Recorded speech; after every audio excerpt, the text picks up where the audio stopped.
О том, как провести самоизоляцию с пользой, позаботились не только видеоплатформы и фитнес-приложения. Республиканский архив совместно с Национальной библиотекой предлагает каждому пролить свет на историю своей семьи.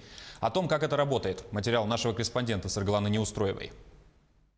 Не так давно Национальный архив республики начал оцифровывать свои данные. Это значительно облегчило доступ к документам былых времен людям, заинтересованным не только. Сейчас же все материалы также разместили на сайте Национальной библиотеки.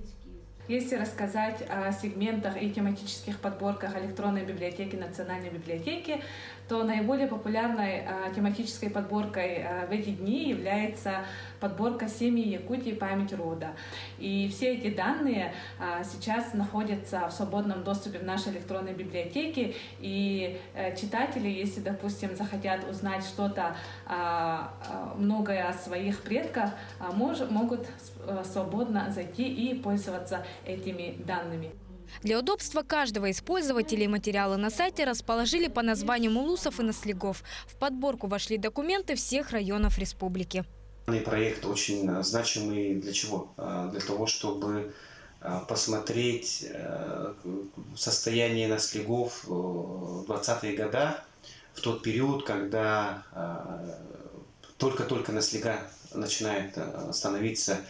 И тот привычный облик деревень, который мы наблюдаем сейчас, он в 20-е годы только начал формироваться. И самое отрадное то, что можно, не отходя дома, сидя в кабинете, сидя там на кухне, например, да, через ноутбук посмотреть историю своей семьи.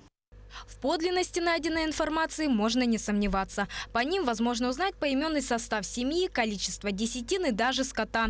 В коллекцию включены поселенные книги и посемейные списки с 1926 по 1928 годы.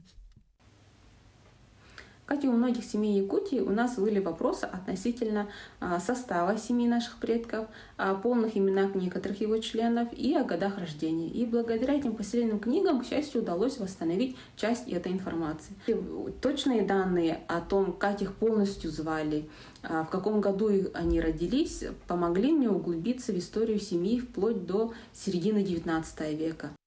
Теперь провести период самоизоляции действительно можно с пользой. И что самое главное, интересно. Ведь история родословная – это история твоей родины. Это то, что объединяет каждого. А именно это нам сейчас как никогда необходимо. Сарглана Неустроева, Якутск.